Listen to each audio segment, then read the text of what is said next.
to Sonia. She's got a word. Sonia's got a word that she would love to share with us this morning. Good morning to you. I just got up and a word dropped into my spirit is Genesis 49. It's about Joseph, a fruitful vine and a never-ending spring whose branches runs over the wall.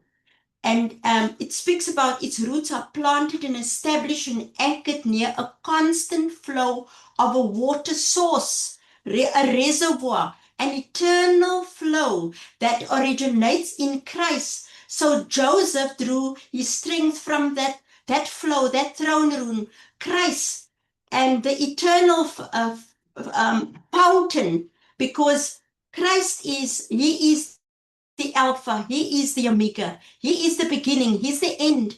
And the church have to grow into that vine, that it's an extraordinary vine that's rooted and established in Christ, and it's impenetrable. It has reliance and it's resilient. So the church, that it cannot be contained or limited because it taps into the eternal grace. It has influence and it runs globally. The influence of the church, the influence of the kingdom, it impact and affect. It has one purpose, and that is to do the will and execute the will of Father. It's a Zion company of people that is rising in an elevated position, a governmental order, a place of fortification, a place of rulership, a place of dominion. And as the church decrees and does proclamations, it creates momentum. And what is the momentum? Momentum is the forward, unstoppable power and advance of the kingdom. It is a spiritual activity that crushes all opposition in its path. It destroys discouragement, despair, unbelief. It never surrenders. It never looks back. That's momentum. It always anticipates the next encounter. It embodies the principles of the kingdom, and it prospers when momentum is in a flow. Like the kingdom, it speaks about the kingdom. It prospers wherever it goes. It builds, it establishes, it births, it brings forth. It changes mentalities. It changes mindsets wherever it goes. It brings life. It brings life. It changes environments. So in Genesis 49, it says, with bitter archers, they attacked him. They shot at him. That means Joseph. They shot at him with hostility. But his bow remained steady. It's strong. His arm stayed limbered because of the mighty one of Jacob, because of the shepherd, the rock of ages, because he's our king, he's our rock, he's our strength. And my Father caused the church to flourish in the fires of resistance, because I pick up in the spirit, there's a lot of resistance. There's a lot of intimidation. There's a lot of opposition, because when there's forward momentum, there's always an attack. There's always a counter attack. But the church must remain strong. The church has to keep on rising above everything else and keep on advancing the kingdom of God. God bless you. Amen. Thank you. Thank you, Sonia. This morning, I'm going to shift a little bit of a gear. We have spoken in the past 2 times when we worked together around the, rewiring the brain. And I'm going to pick up that theme again. But as I was pondering yesterday, and also as we came together in the city for the first time after many, many years on a Thursday, where many pastors came together. It was very good for a restart to occur within our city. And the Lord spoke to me about something that I feel I would love just to share with us, just to excite us, because for me, it's important to know and understand what is the prophetic urgency in God's heart at this time. And so I want to talk, maybe introductory as usual, around covenantal characteristics of teamwork. I think I spoke a little bit around that with the Ecclesia group, but I would love to enlarge upon that. And this morning, I want to reflect as a first session on a man after God's own heart, a man after God's own heart. And as introduction, I want to say this, that in every generation, God is seeking after a man to stand in the gap. In our sense, God is looking for a corporate man. In the Old Testament, God was always looking for one individual, one man, to stand in the breach, to make up the breaches, to stand in the gap. To make up the breaches of division and strife and separation and fragmentation within his kingdom. More so, this man he is seeking for is a man after his own heart, a man sent to do his will, inscribed within the heart of that man, a man defined by the will and the love of the Father.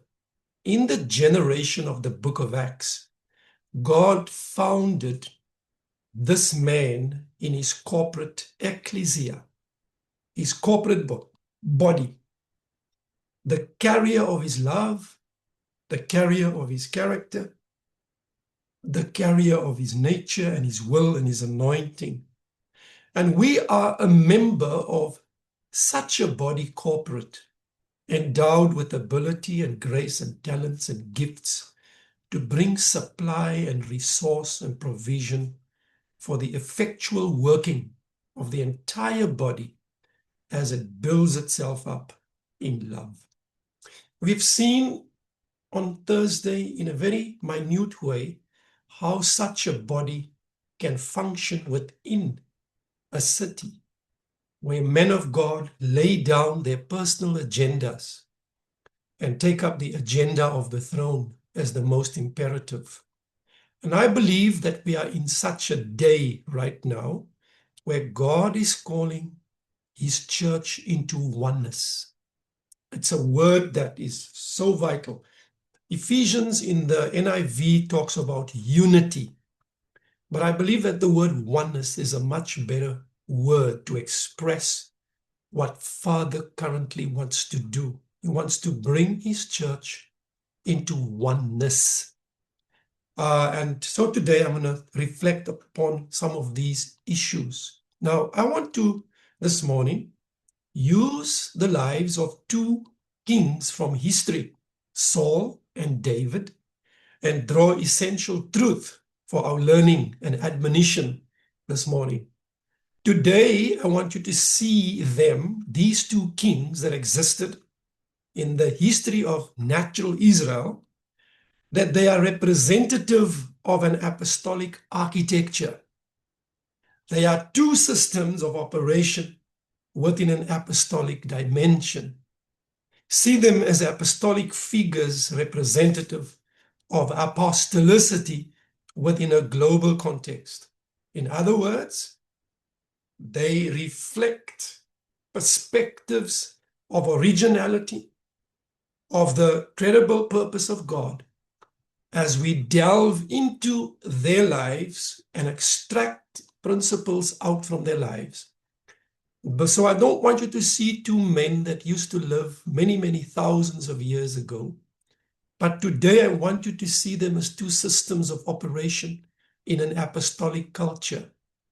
Two differing dimensions of operation that makes for an architecture that we must cultivate, either the principles flowing from the one or the other. So both are doing mighty exploits for God, both of these men. Yet one does it from self-motivation, self-aggrandizement, while the other, David, is doing it out from a heart motivated by the will and the love of the Father. So I want to read a scripture that I didn't put in the chat there. 1 Samuel 13, 13 and 14. 1 Samuel chapter 13, verses 13 and 14. And Samuel said to Saul, "You have done foolishly. We have not kept the commandment of the Lord your God, which he commanded you. For now the Lord would have established your kingdom over Israel forever. But now your kingdom shall not continue. The Lord has sought for himself a man after his own heart, and the Lord has commanded him to be commander over his people. Because you, Saul, have not kept what the Lord commanded you." And then also in Acts 13:22, where the writer of the book of Acts says, "I have found David, the son of Jesse, a man after my own heart, who will do all my will." So the verses in 1 Samuel 13 are preceded by an incident in which King Saul operated beyond the measure of his grace. He did so out of frustration, impatience, and driven by self-will. Samuel told him to wait. And only after 7 days, Samuel came. And he waited and waited and became impatient because the prophet was not coming as he expected him to come. So he took things into his own hands out of frustration, out of impatience, and driven by self-will. He then overstepped the boundaries of divine establishment. As a king, he officiated priestly duties, and so Samuel said, "You have done foolishly." Foolishly there infers moral deficiency, self-indulgent folly, and a rejection of divine instruction. Once, not just King Saul, King David also acted foolishly when he brought the Ark of God back to Jerusalem based upon the borrowed methodology of the Philistines, the incorporation of patterns foreign to the throne. David presumed that day on God. His heart was right, but his actions were wrong. Two kings both did the wrong thing, one out of a heart motivation set against God, another out of a disposition of not knowing what the due order was. So David had the right motivation of heart. I want you to hear what God is saying. David had the right motivation of heart. He wanted to bring the ark of God, which reflect the glory, the will, the purpose, the kingdom, the rule, the majesty, the power, the government of God back into Israel. Yet he did the right thing the wrong way, and it ignited divine displeasure to the degree that God killed a man. One king overstepped the boundaries of divine establishment out of self-will and willful disobedience. The other acted out of ill-informed logic, overstepping divine protocol. The rules of divine engagement, divine establishment, and divine protocol are all engraved realities within the heart of God, our Father. And in the next phase of our corporate journey, we must strictly adhere to these rules of divine establishment.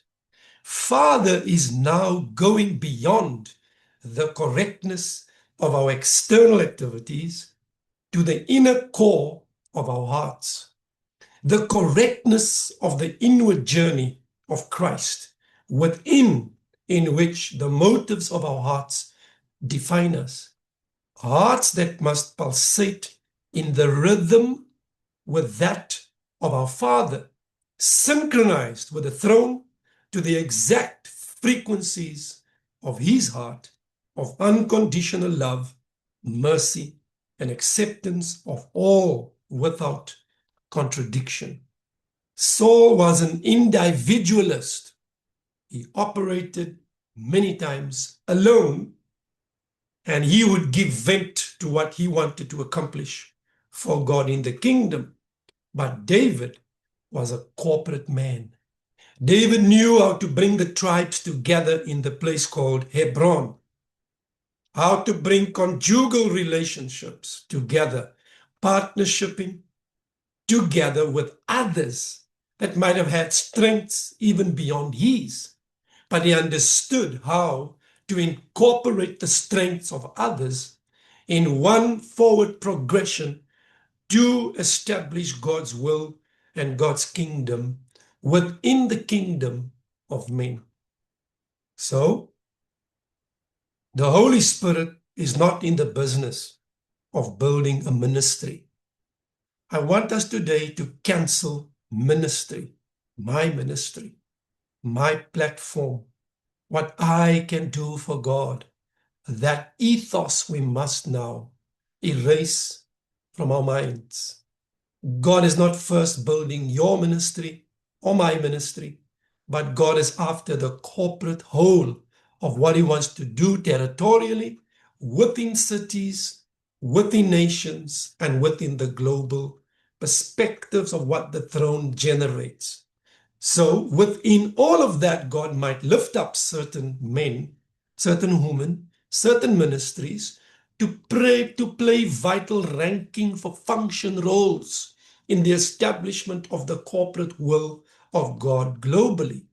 But the Holy Spirit per se is not first in the business of building a ministry, but rather building a body, a corporality, a corporate entity in which the life of the only begotten Son is reproduced in us and through us.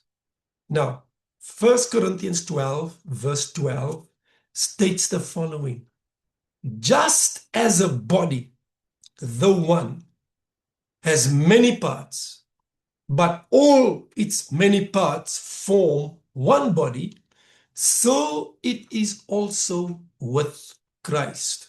Paul is using the analogy of a human body, and he says, just as your human body is one and has many parts, a nose, a mouth, and ears, arms, legs, fingers, but all these many parts form one body, so it is also with Christ. So then, Christ is a corporate body constituted out of many members spread across the entirety of the earth.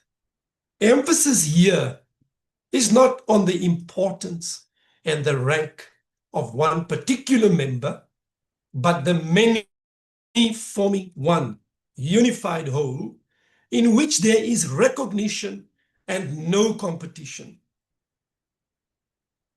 Okay? Now, I want you to understand what God is now currently doing within our midst. We are now going to enter into the practical issues of demonstrating how that must work in a city.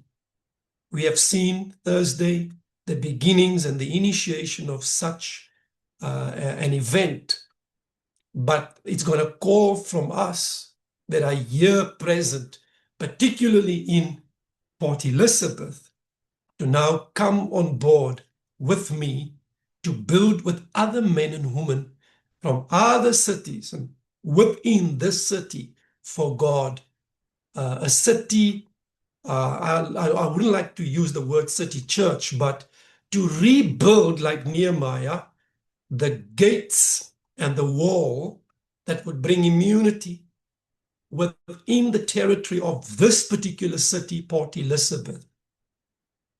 And I believe that God will construct it as a model that has not been previously seen in other cities.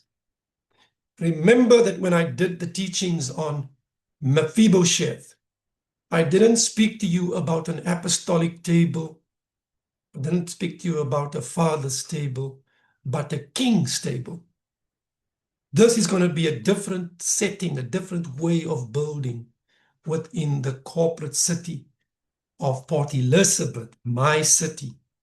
And there are many of you that are sitting here that is from the city. But I do believe that God is going to export it to other cities in the nations as we establish the model correctly within this territory. Okay. Now, Ephesians 4, verse 16 says the following. And I think I would love to maybe read, let me see.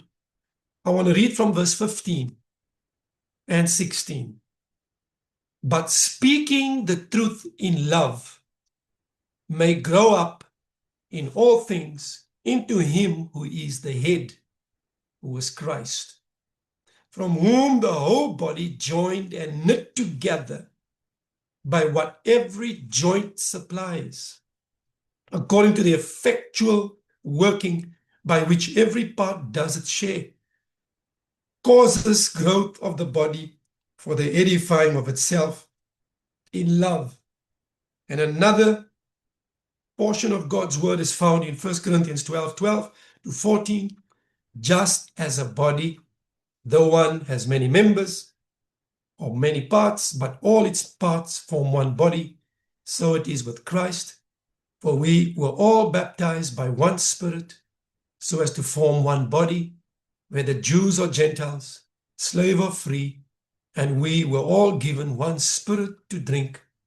Even so, the body is not made up of one part, but of many. So the body of Christ is a many-membered man, a many-membered man. So God is looking for a man in every city after his own heart. God is looking for the corporality. God is looking for the corporate expression of himself in a territory.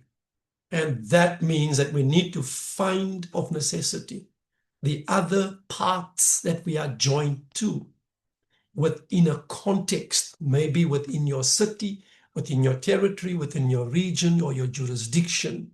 We got to find the parts that are connected to us, that through our oneness, through our incorporation, through our interconnectedness, there can be a release of resource to build up the body for its effectual working in love.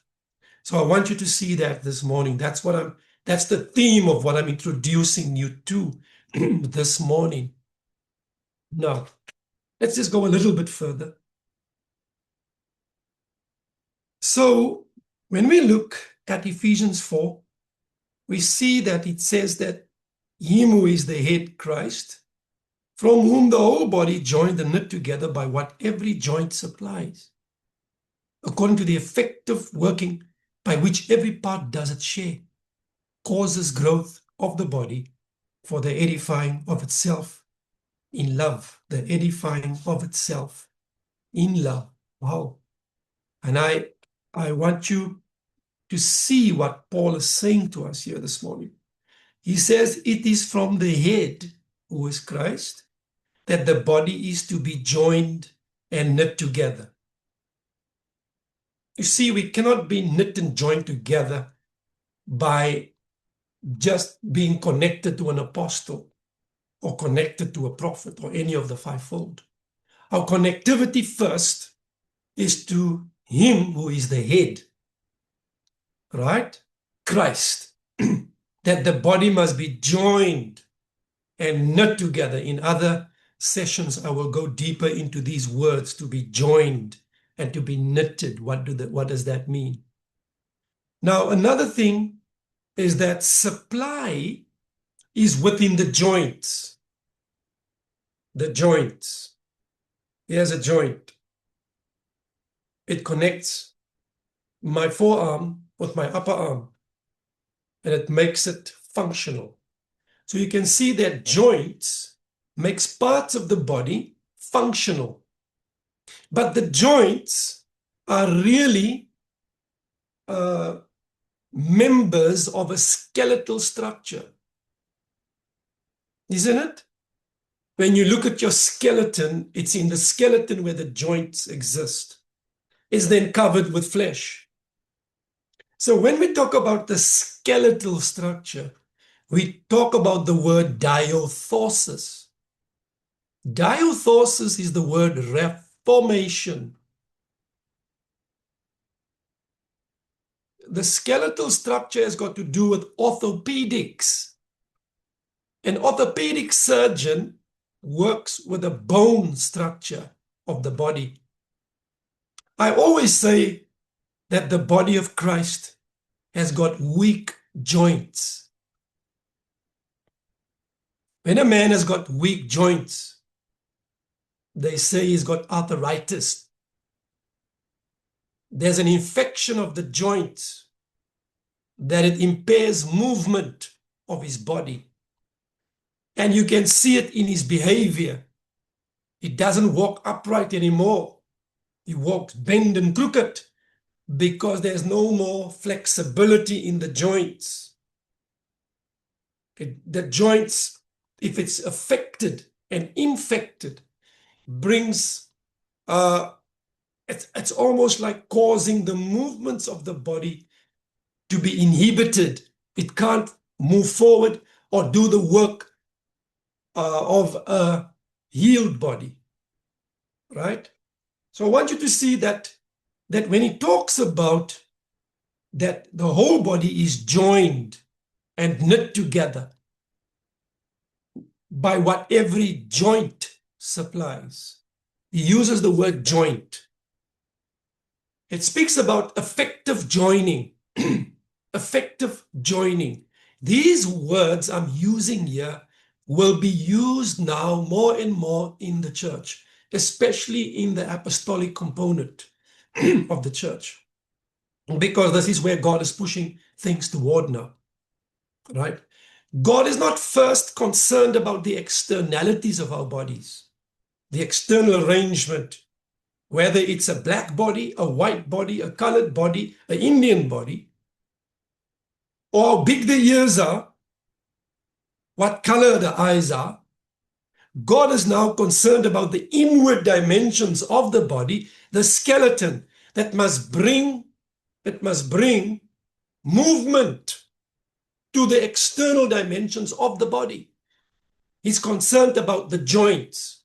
Are the joints working so that supply can flow?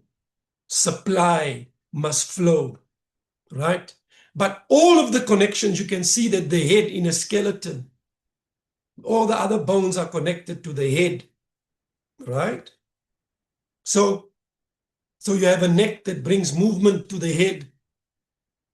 You have vision in the head, discernment from the nose in the head, speech in the head, hearing in the head, and the head forms headquarters. The controlling center is in the head, who is Jesus Christ. We are the many members of that body joined to his headship, out from which flows our functionality. If we are disconnected to the head, there can be no genuine functionality, because we will not be commanded by the center through which the divine actions flow. Right? Now, supply then is within the joints. Effective joining. All of us must find to which bones are we connected. So now we're talking about our interconnectivity, our interconnectedness with one another has got to do with which bones am I connected. If you are a finger bone, then you are not connected to the toe bones, and you are not connected to the arm bones, but you are still part of the entire body. But there are clusters of relational interactivity that must now be established for the purpose of function. Functionality flows out of the interconnection of joints, bringing the body together. So in Germany, you got to know who are you joined with. Incorrect joining will stop the flow of provision. That's why in this season, you cannot just join yourself. You must be joined by the Holy Spirit with correct joinings within the body to bring the flow of what God wants.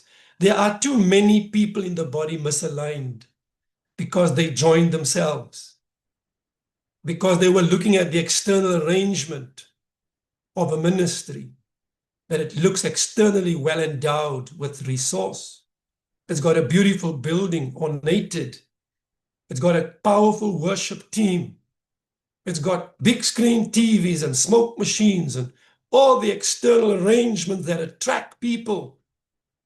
But God says this, in this hour, He is setting His house in divine order. I want you to hear me. God is setting His house in divine order. He sets you in the family. We cannot uproot ourselves where He has set us.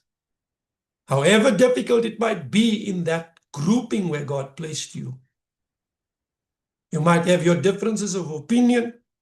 You might even fight, as family members do often, but you cannot disconnect yourself from the joining where God placed you. Okay, these are imperatives for the season. Because now God is getting the body ready for effectual working. The body must now come into action. We have heard a lot of stuff over the many years. We've been implanted with much word, but now the body must come into a functional arrangement so that we can impact the environments where we find ourselves. Are you guys with me? Okay. So we're talking here about the supply is within the joints. Effective joining, that is relational bonds. Interconnected covenantal joining is what supplies grace, ability, anointing, and everything the body is in need. Flows out of the effectual joining of the many parts to make it working. But what is supplied? Grace. You have been configured with grace. God gave everyone on this platform here this morning grace to make you functional, to cause you to function in a certain way.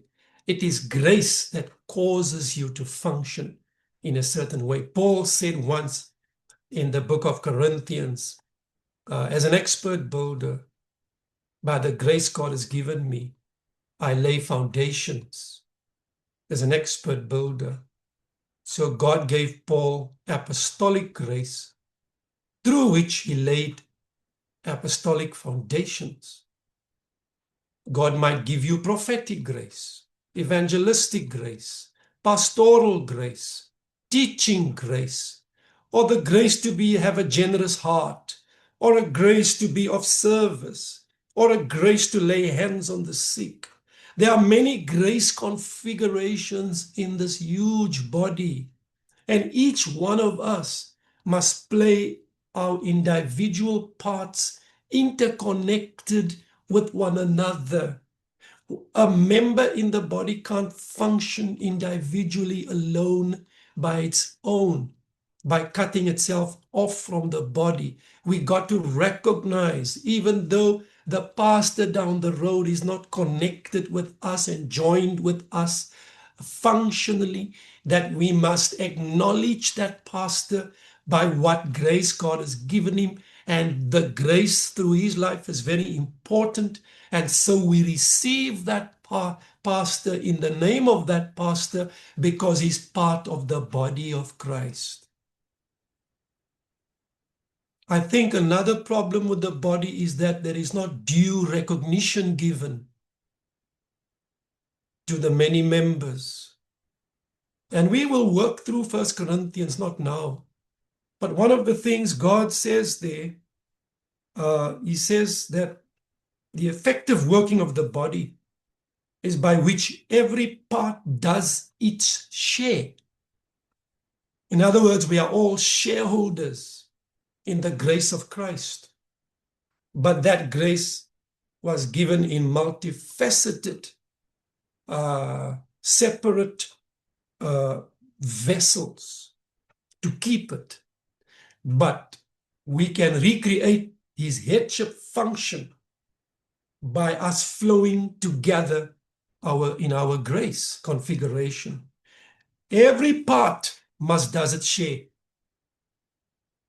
In other words, do you know what is your part that you must do? And in 1 Corinthians 12:22, Paul says, and those members of the body which we think to be less honorable, on these we bestow greater honor. Wow. There are parts of your body that you consider as less honorable. And we cover those parts up. But we must consider them with greater honor. Can you see it? What we perceive to be less honorable, we got to bestow more honor. And I think that the perception of the church is wrong. We see with natural eyes one another. But Paul says, henceforth, we no longer know one another after the flesh, not even Christ. What does he mean when he says not even Christ? Christ once used to operate in a human body when he walked the earth as Jesus. But henceforth we no longer know him after the flesh, but now after the Spirit. You guys understand that? Interconnected joining, being knitted together, brings supply for the effective working of the entire body as each part does its share. But there must be a recognition of each member because it has been bestowed grace. Might not be a grace that you have. It might be less in dimension for a particular work, but your work is just as important as my work. If I see my work as more important than your work, because I consider myself as better endowed in grace than you, then I am not operating in the heart of Christ. There is no part within the headship of Christ where there's competition. Christ was the fullness of the five when he walked the earth. And that fullness is still upon his head in heaven. And he dispenses of himself into humans that he has called apostle, prophet, pastor, teacher, evangelist, for the building up of the body, that the body can express the works of the head in the earth. The works is not a function of the fivefold. The function of the fivefold is to build up the body until the whole body come to the fullness of the measure of the stature of Christ, so that every effectual part can do its work. Go read Ephesians 4 again. It is not the fivefold that does the work. They build the body to do the work of service. So we need to set these things in its divine order again. We will work through Ephesians 4, but not today. I want to show you. I spoke these things the other day to the house of Famo, the Gate Global Community, as a prophetic imperative from God. And if we miss this, we will be like Saul, disregarded by God in a day of change if we don't take heed as to what Father is saying to us now. Now, you see, this interconnection leads to quantitative growth of the body, from which flows edification, the building up of itself in love. What is the end goal of interconnection? The supply of the joints, the effective working of the joints, is the edification of the body by itself in love. The ultimate goal is love. Building itself up to express the love of the Father. The very nature, the essence of who Father is, must be expressed through this body. Now you can already see that no member can say, I am better than you. Paul actually uses those analogies there when he says the eye can't say to the ear, I'm not in need of you. Each member is important, however small and in what jurisdiction you might find yourself. The man having church in a shack is as much important as a man that has church in a palace. We don't determine value by what a man has externally built. We determine value by who the man is in Christ and what grace has he been endowed with that I lack in my life, and I need to connect with that man in order for me to receive that grace. You guys see that? Okay. That's why Jesus said it this way. If you receive a prophet in the name of a prophet, you shall receive a prophet's reward. He might as well have said, if you receive an apostle in the name of an apostle, if you receive Nikolai in the grace in which I've configured him, you shall receive the reward that Nikolai's life brings. That's what God is saying. In other words, we first need to receive the human. Receiving him is to acknowledge him as first my brother, and secondly, he's been bestowed with grace. And I need to connect with this brother to find out what grace configuration he operates by. And many times my brother, even though he might not have a church of 10,000, might have 5 people, but he carries a grace that can complete me. And for his grace to complete me, there must be the bond, the joining of our hearts in covenant in order for that grace to flow to me. I've got to receive my brother. I don't receive him based on his ethnicity. I don't receive him based on the color of his eyes. I don't receive him because he drives a Mercedes. I don't receive him because he lives in the high echelons of society. I receive him simply because he's my brother in Christ. And there's a bestowal upon him that I lack. And if I connect, he will complete me in grace that I haven't received. Guys, understand that? There is this completion of one another as we interconnect with one another. That's the only way it's going to happen, no other way. But we need to receive one another. That's why I understand that fivefold ministries are not the most important in the body of Christ. They play a functional role. But if we make ourselves the begin all and the end all, then the body will lack its proper endowment. And we will never see Christ formed in his body. We will never see the fullness of the measure of the stature of Christ in the earth, because all the grace are stopping by the fivefold. And the fivefold has become the most important now. No, the body, corporate, is the most important, of which the fivefold are part of. People don't like me because I speak the truth. It's not an apostle that is more important. It's not a prophet that is more important. All of us are important. Say to yourself, I'm important in the body. I am important. I have a role to play. I have a Christ dimension inside of me. There was a bestowal of grace into my life that others in the body lack, that I will bring to complete them. So you are extraordinarily important. Don't discount yourself as nothing, because those we perceive or think to be less honorable, on these we must bestow greater honor.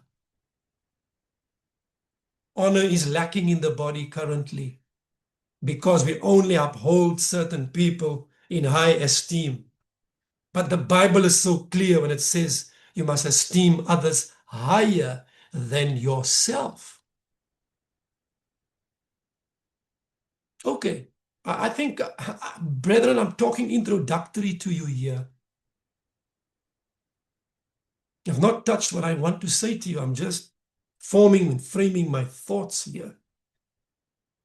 But you can see how important this is this morning. So the goal of edification, the building up of the body by itself, as each member supplies grace and the graces are working effectually together where each one brings his share.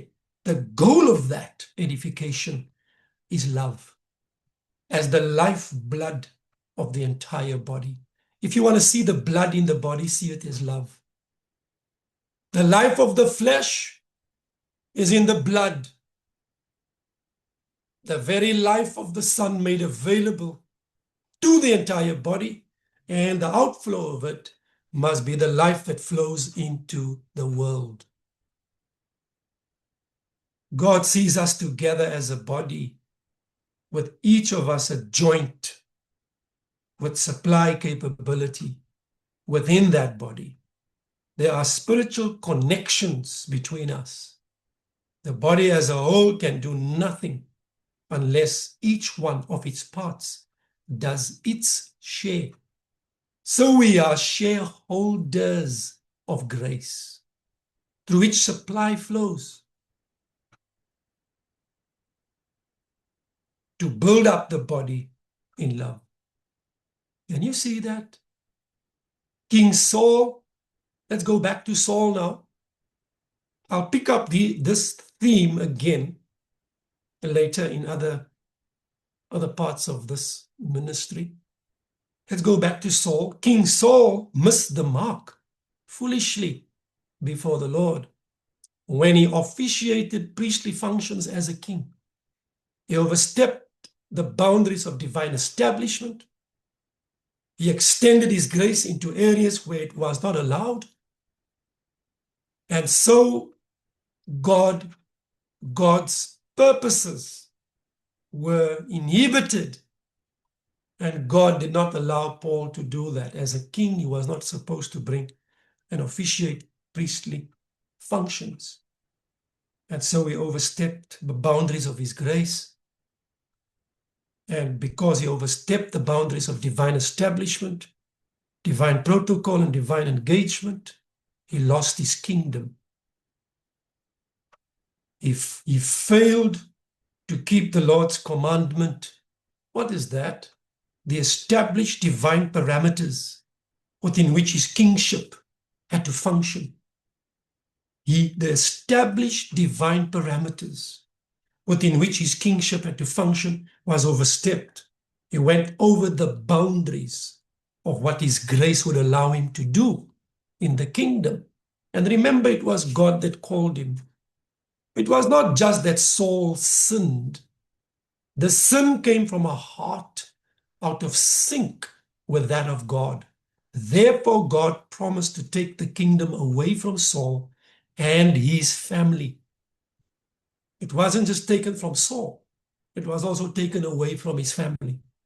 His misalignment with God flowed out from a selfishly conditioned heart a heart set in pride and arrogance and self-will. So through the prophet Samuel, God told Saul, but now your kingdom shall not continue. From these words, we might expect Saul to be removed as king right from that moment, immediately. But Saul would reign for another 15 to 20 years before his physical removal, in which he was still upon the throne. But the end of his kingdom was inevitable in the heart of God. It is not what you build to make people to perceive you as still functioning in reality for God, but it's how God sees you from his throne and what position you are now occupying in his heart as to whether you are obedient or disobedient. We are always concerned about how people sees us, and less so how God sees us. So we need to function in the divine principles that makes us relevant eternally in the heart of God and not in the sight of those that behold us and pat us on the back for what we have built, but it's already rejected by God. Men always seem to get attracted by externalities because they have not got the perception to see beyond the external arrangement to detect the eternal architecture of the throne. They have sight of the temporal. They've got no sight of the eternal. The things seen are temporalities, says Paul. The things unseen are eternal. But where do we put our sight? We look at external arrangements in the kingdom and we pat a man on the back and say, well done. But we might not know that the man's heart has turned long ago against God because of his operational ethos from his heart. Men look on the outward appearance, but God looks on the heart. God sought for himself a man after his own heart. And I always say the deception lies in the realm of appearance.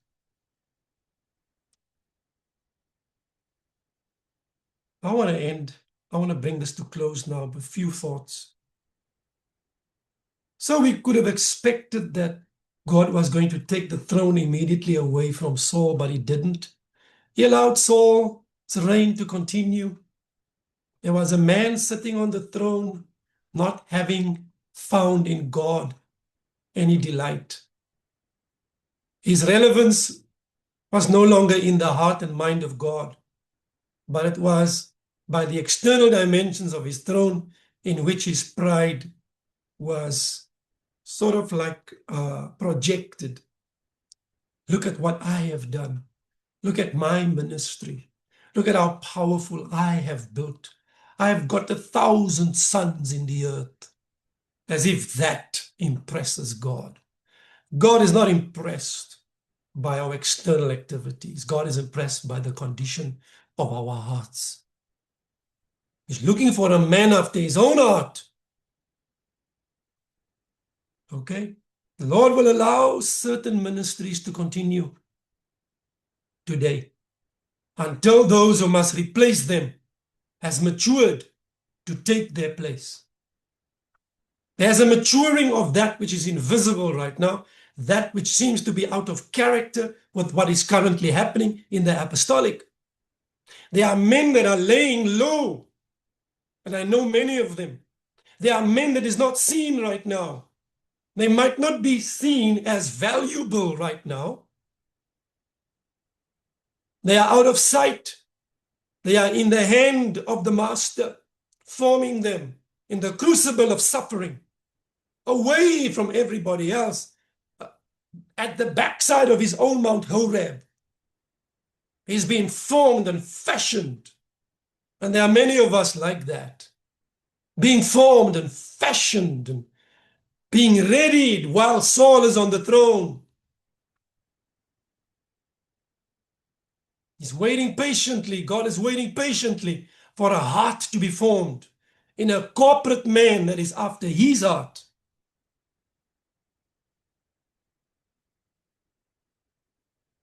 There will be a replacement of ministries in the coming years. That's prophetic. Take it.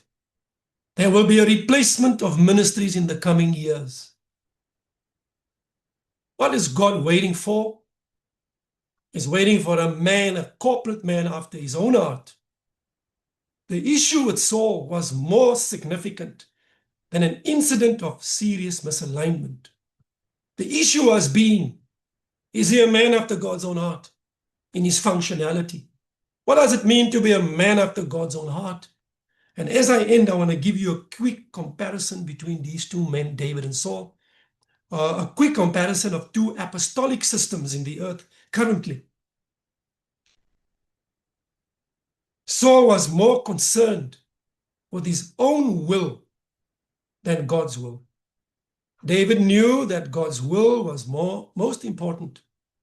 So all of his attitudes and actions flowed out of the will of God and not his own will.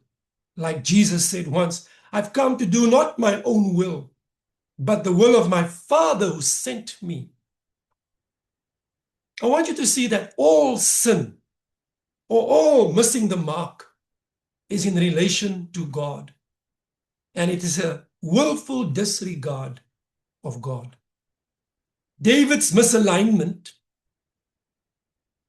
when he brought the ark back, not God's way, but his own way, came out of weakness. And Saul sinned out of a disregard for God entirely. A second thing I want you to see, a man after God's heart enthrones God as king. But for Saul, he himself was king. David understood, I am king on an earthly throne, but I know that there is a king beyond me in the heavens who I represent. Saul saw himself as the man, as the main man, as the main guy.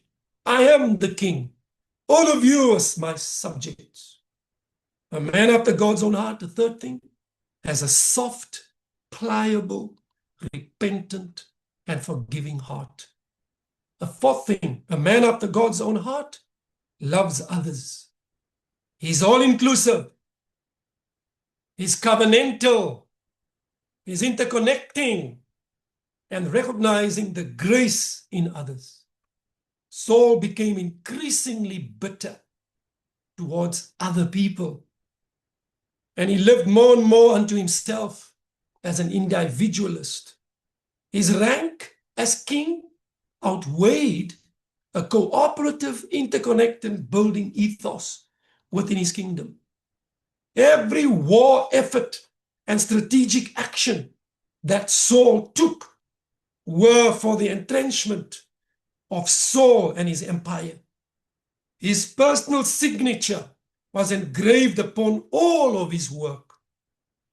David's heart was engraved with the love of God the Father. He was a corporate man that could bring men together at Hebron to interconnect, covenantally join in partnership for a greater whole. It was from that heart of love that a love for people flowed, more so than the cause or for the ministry or for the completion of an assignment. So when we read in 1 Samuel 13:14, the Lord has sought for himself a man after his own heart. We see that God was looking for this kind of man like David. And God found this man in an unlikely place. And God found his man in a human perceived by his brothers to be unqualified and not up to standard to rule. David was in the field looking after his father's sheep while Samuel was parading the other brothers to choose one of them because of their external appearance. It was out of that scenario where God says to Samuel, man looks on the heart on the outward appearance, but God looks upon the heart. I have rejected all these ones that you paraded in front of me. They might be beautiful arrayed externally, powerfully, showed forth in strength, visibly, but I have rejected all of them, but there might be another one. Bring the other little one of no consequence. Bring that one. And that was the one that was anointed in front of his brothers. That was the first anointing of David in front of his brothers. A private anointing. And many of you have been privately set apart. And you might not have right now much expression. Or you might be a misdemeanor in the minds of others. Or you might not be perceived as somebody that carries grace. Or you might not be seen as important. Or you might be disqualified because they think that you have not come up to the standard that they perceive to be the standard. But God has you in his sight.